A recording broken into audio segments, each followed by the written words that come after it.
It is Sunday and it is gorgeous. This is our Sunday reset, and I am happy to say that I am out and walking first thing in the morning.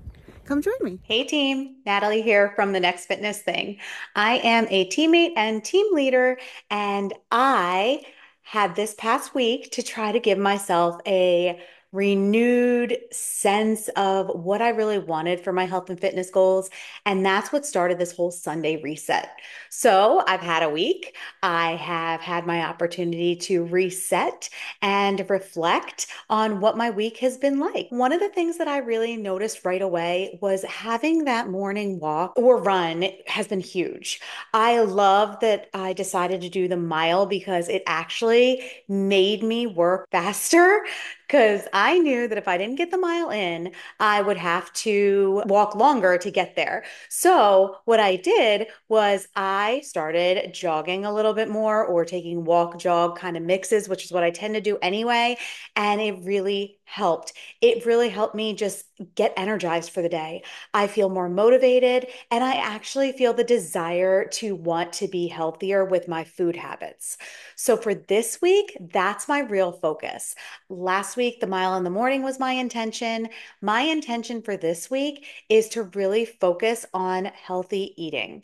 I am well aware, and I'm sure you are too, that the majority of a fit and healthy lifestyle really depends a lot on what you eat and what you put into your body. You do need to be moving, and that's a big, big deal here on the Next Fitness Thing and in life. But it's really important that you know what you're eating and that the stuff that's going into your body is good for you. Those of us here on the Next Fitness Thing know that low fat isn't always all that it's cracked up to be. There are really easy ways to eat some things, feel satisfied for a short period of time, and then almost feel the negative impacts of that same food, especially those ones that have sugars in them. So, that's just a lot of information coming from a very novice health and fitness person. This is really just like my own, view of how I know I feel when I eat healthy versus when I eat the not so healthy stuff. So let's dive in to this week's Sunday reset. Last week, our goal or our tasks were to plan our meals, schedule our workouts, and set an intention. For this week, we have an added part to our little reset plan. We now have to reflect on this past week and consider what we are going to be doing for this upcoming week. So we did that. We've reflected. I've reflected. I would love to hear a comment below on your reflection on how you feel you did this past week. And now I'm going to take you through what I've already told you is going to be my intention for this week. I really want to focus more on my meals and thinking about what I'm eating. And I feel like that has to start with my breakfast.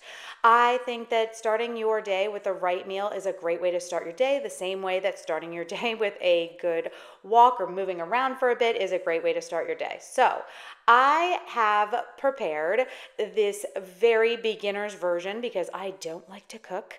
Of something that I do cook. It's probably one of the only things I will make for myself and for my family. I love eggs. I will eat eggs in all different forms, but the easiest way for me to make it that is fast is to scramble it up and eat it either as an omelet or it doesn't end up being an omelet. For me, it ends up being just a big mess of stuff thrown together.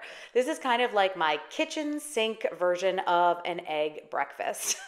I grabbed whatever I still had in my pantry as well as in my fridge, and I am just going to throw together pretty much anything I can find. So I did have some spring mix mixed with spinach. I was nervous about how this would go because I am obviously cooking it up a bit. I had some cherry tomatoes or grape tomatoes that were on their way out. They were starting to get a little wrinkly, so I knew I needed to use them up. And then I grabbed just a hint. Like if you see the size of that little bowl that has shredded cheese in it, that is maybe an ounce. I don't even know if it's that much. It might be like a tablespoon, maybe 2 tablespoons of cheese. I wanted to make it as little as possible. But if you did notice when I started, this is 3 eggs. Yes, it is three eggs. And we're going to talk a little bit about what three eggs looks like in a meal because that probably seems like a lot to some people. I'm mixing all of this stuff together. That's pretty much what I do. I mean, I could try to make it look all pretty, but I don't really worry about it, especially because I don't have that kind of time. I just cut all of the tomatoes up, mix them in with the rest of the greens and the cheese, and that is my breakfast. Now, I'm not the best at recording what I eat, but I did want to try to start getting an idea of what my day starts like.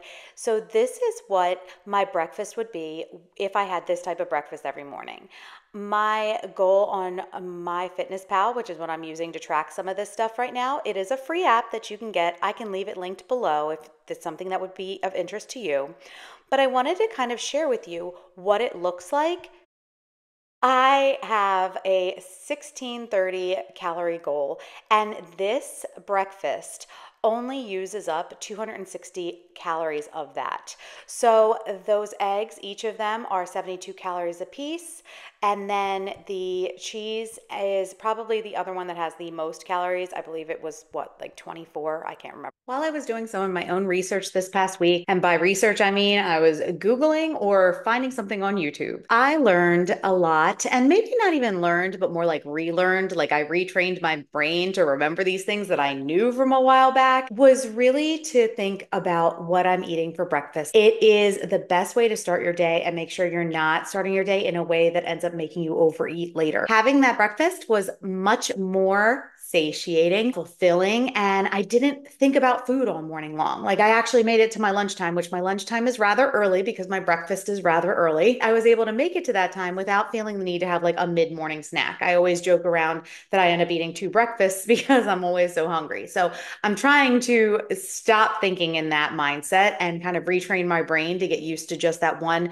very filling breakfast and then allowing myself that extra 10 minutes that I might need to actually make my own breakfast rather than trying to grab whatever I can out of the fridge, maybe that was left over from last night, or something quick and easy to make, like a peanut butter and jelly sandwich, or, some toast with peanut butter and banana, things like that. Not that those things aren't good. It's just, it's for me, it doesn't fill me up enough. Somebody who I was has started following created a list of what she feels to be the best and worst breakfast foods when it comes to having a like higher protein and a more fulfilling breakfast.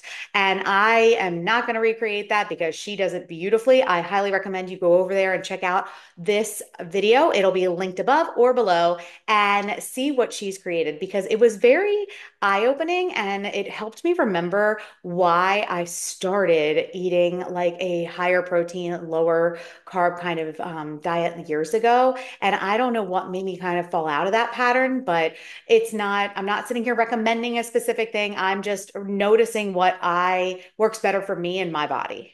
All right. I hope you've enjoyed today's Sunday reset. I look forward to having a wonderful week. I hope you do too. Don't forget to comment below with your intention and any reflection, any comments that you have from last week's.